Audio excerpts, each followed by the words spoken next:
Pour faire le beignet au riz, il nous faut du riz, du lait en poudre, les œufs, sucre vanillé, du sucre et de la farine. Et il nous faut un bol pour faire tous nos mélanges. Et tout d'abord, avant de commencer toute ta préparation, il faut vraiment penser à laver les mains très bien. Pensez à laver bien vos mains avec du savon. Et surtout nous les mamans, il faut vraiment penser à bien nettoyer les ongles là. Parce qu'il y a les microbes qui se cachent dedans. Il faut vraiment penser à bien laver les mains avec du savon et de l'eau chaude. Tiède quoi. Donc là, je lave vraiment très bien mes mains pour commencer ma préparation. Il faut bien laver les mains.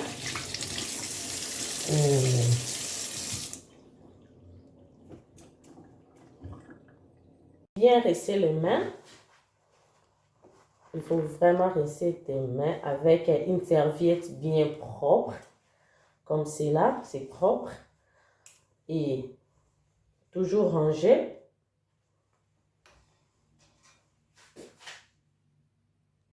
Na bandi na nous allons sur la tienne sur la kati ya bol. Et nazo kopanzana no moni lo sobela ki moi ya kolemba.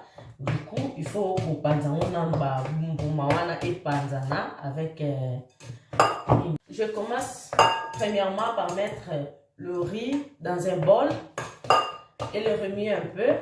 Et ma deuxième chose à faire, je vais mettre du lait en poudre. Moi, j'utilise Nido. Je vais mettre une, 2, 3, 4, 5 et 6 cuillères à soupe du lait en poudre et du sucre maintenant. Je vais mettre à peu près 1, 2, 3 cuillères parce que je vais mettre des sachets du sucre vanillé.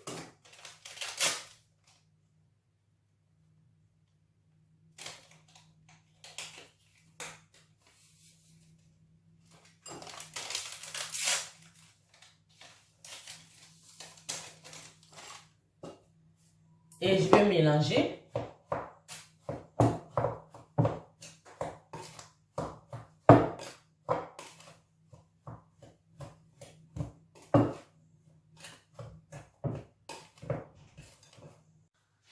Et ça dépend de la quantité à l'os oyo oza nango.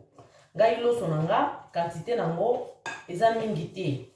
Pour que ça tienne bien la farine nanga bon.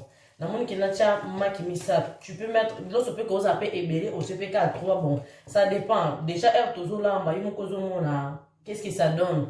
Si tu vois que ça mélange, il y a maki na biso et changer pe ni na biso l'os na biso forme. Tu vois, il y a ça qui est un peu sec là maintenant est comme un peu mouillé. Là tu comme na presque sous ya recette na biso presque.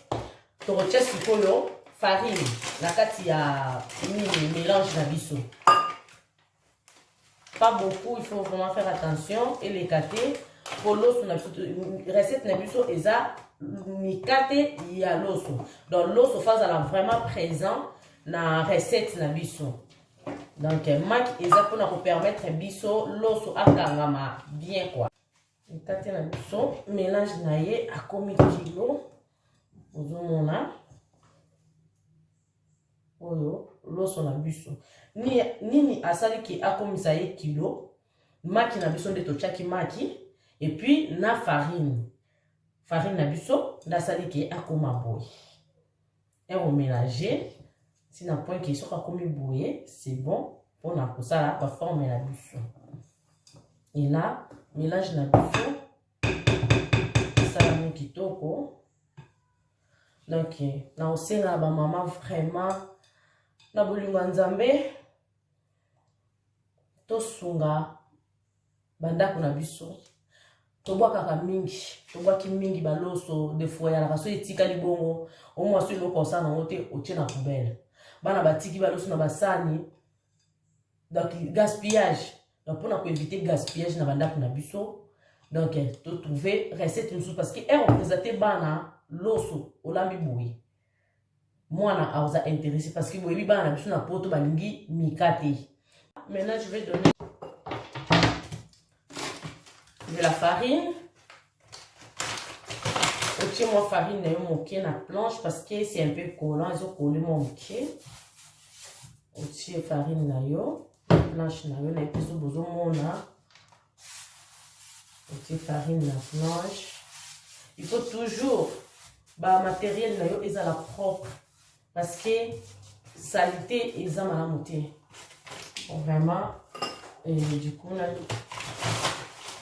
moi dans à côté et permettre que l'eau ça la forme et dans la forme de main je fais ça la forme de main là yo vraiment faut la bague parce que et que quand ma paix biloko pa maman il faut to penser à na kolongola ba bague na biso mboko forme na biso yango na ba bague na biso maboko vraiment ezoleka polele na biso ou otie baga na étape ya bague na ezo bimate to c'est yango na mafuta otie baga na yo pour que toza na koleka na table. Merci nzambe apambola bino recette na biso yango yo mikate na biso ya loso esili kobela pe esili ekomi na ngonga ya kolia yango wana nalingaki napesa mwa résumé moke ya recette na biso loso na biso po osala mikate na biso ya loso il faut olamba loso na yo ndenge tolambaka loso na biso d'habitude olatie loso na moto otie mwa huile moke mwa muwa et du coup yango wana okosalela mélange na biso omonaki na début okolamba loso lolenge wana po osala yango mikate donc loso ya mobeso te loso balamba nenka tolamba d'habitude et de préférence le loto koma to olamba loso bolie mon etikali et comme un peu négligé soit misusu toboka na poubelle donc fini le gaspillage. Ce qui osa na loso moko etikala ki moke na changer yango forme pour que et permettre ngana lier yango susu na lolenge mosusu okoki kosala yango mikate na biso ndenge tosali boye nga peza ki restant ya loso na former yango mikate omonke lelo ebisi biso posa ya kolia yango na lolenge mosusu lisusu vraiment topamboli nzambe na bandeko nyonso mpona bandeko nyonso po bazokolanda biso nzambe amona bino nzambe apambola bino bosabone massivement na chaîne na biso YouTube. Tozozela ba commentaire na bino botuna ba question toza wana pona ko répondre na ba question na bino nzambe abatela bino na mabota na bino nyonso mokolo malamu pona biso nyonso. Même sur Facebook nzambe apambola bino apesa biso maye forme na biso yango yo donc ezoleka na friteuse na biso to passer na étape yako tia yango na mafuta pe tokoleka na table. Merci nzambe apambola bino.